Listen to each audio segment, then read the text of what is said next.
पूरा अन्न राख में बदल जाने से परेशान सभी हिमालयवासी देवी माँ की आराधना करते हैं। हे माँ आदिशक्ति, अपने भक्तों पर कृपा कीजिए। अन्न के आए हुए इस संकट को दूर करने में हमारी सहायता कीजिए माँ। बवंडर बाबा, कहाँ हैं आप? बवंडर बाबा, कहाँ हैं आप? बवंडर बाबा, कहाँ हैं आप? बवंडर बाबा, तुमने ही हमारे अन्न को राख में बदल दिया है। मैंने नहीं गंगा, तुमने, क्योंकि तुमने ही मुझे अपने हाथों से वो अन्न प्रदान किया था जिसमें संसार के सभी अन्नों का वास है। देवी अन्नपूर्णा का वास है।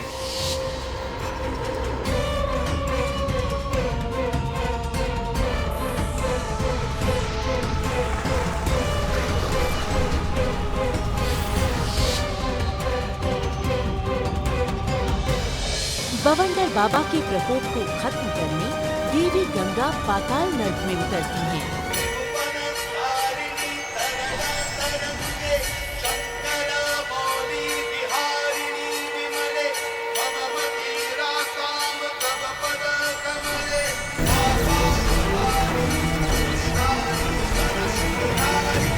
गंगा, तुम अपनी मृत्यु से पीछा छुड़ाकर कहीं नहीं जा सकती। हे गंगा, इस पिंड भाज को भी आप ही मुक्त कर सकती हैं गंगे। किंतु कैसे? मुझे तो ये भी नहीं पता दोनों को कैसे रोकते हैं, तो मुझे मुक्त कैसे कर दे? हे गंगे, ये असुर नहीं अपितु एक पितृ है। यदि आप अन्न के पिंड बनाकर जल में प्रवाहित करें तो ये अपने आसुरी रूप से मुक्त हो जाएगा। हे प्रभु, पिंडभाज की भूल को क्षमा करें और उन्हें दोष मुक्त कर उनके पाप में जीवन से मुक्ति दे प्रभु। हे मोक्षदायिनी गंगा, आपकी कृपा से मेरे सारे कलुष मिट गए, मेरे सारे पाप के बंधन कट गए। गंगा की सुरक्षा को लेकर परेशान माता मैनावती।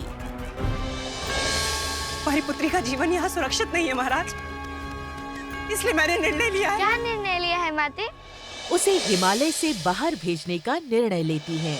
एक माँ के लिए उसकी ममता से बड़ा कोई धर्म नहीं होता। किंतु ये भी तो हो सकता है कि इन संकटों के पीछे संसार की कोई भलाई छुपी हो। जाने दीजिए मुझे। देवी, परंतु तभी ऋषि जहानु वहां पहुंचते हैं। ठहर जाइए देवी। अभी गंगा हिमालय से बाहर नहीं जा सकती।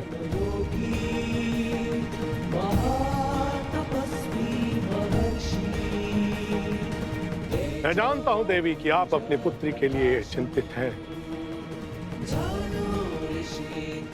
किंतु मैं ब्रह्म ऋषि जाहनु आपको यह विश्वास दिलाता हूं कि आपकी पुत्री गंगा हिमालय में पूर्णतः सुरक्षित है।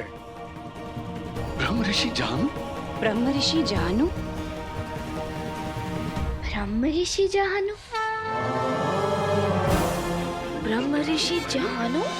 अंधकासुर देवी गंगा के वध के लिए 3 असुरों को भेजता है।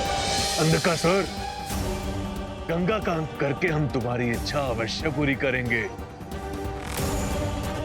शीघ्र ही तुम्हारी दृष्टि के सामने उस गंगा का मृतक शरीर पड़ा होगा अंधकासुर।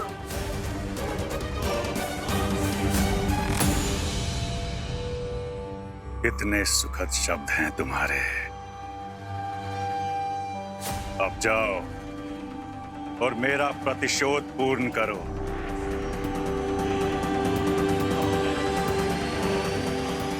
किंतु स्मरण रहे,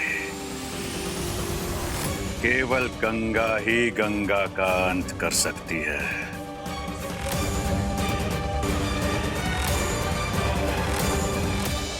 धन्य हो गए हम आपके दर्शन पाके। कहिए ऋषिवर, क्या सेवा कर सकते हैं हम आप तीनों की? महाराज, हमने हिमालय की कंदराओं में रहकर कई वर्षों तक कठोर तपस्या की है, किंतु हमारे तप का फल हमें तब तक नहीं मिलेगा जब तक हम किसी कुंवारी कन्या को अपनी सेवा से प्रसन्न ना कर लें।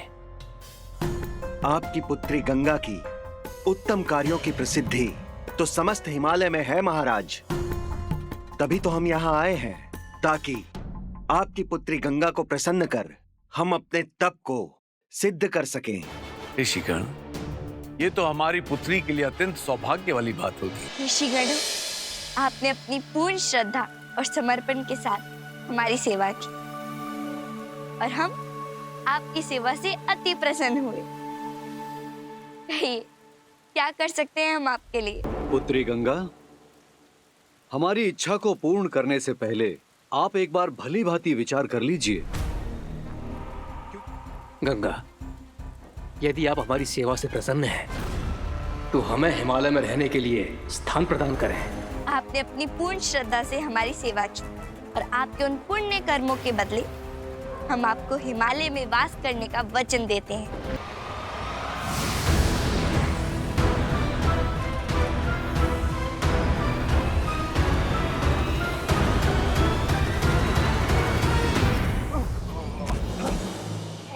देखिए क्या हो गया।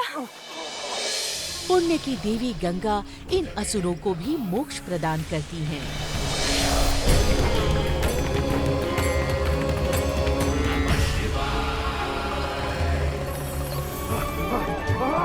मुक्ति दो देवी, हमें मुक्ति दो, हमें मुक्ति दो।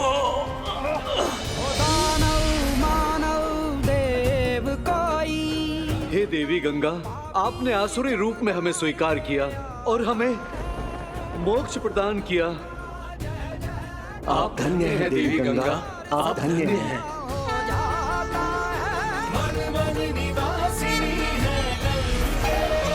हिमालय पर देवी गंगा का जन्मोत्सव धूमधाम से मनाया जाता है।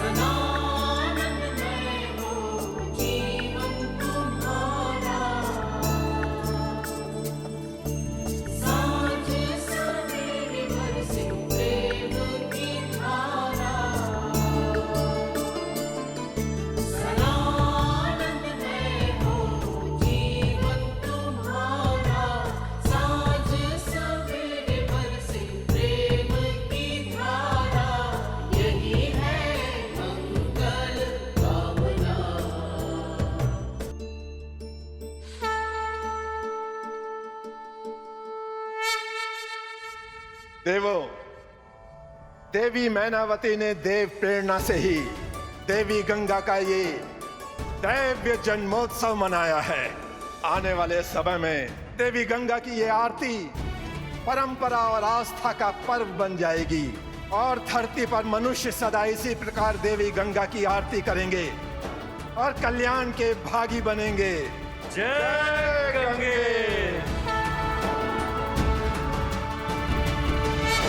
इस बात से अनजान कि एक नया संकट देवी गंगा की प्रतीक्षा कर रहा है। पाप नाशिनी गंगा, सोमवार से शुक्रवार रात 7 बजे और 9 बजे, सिर्फ इशारा पर।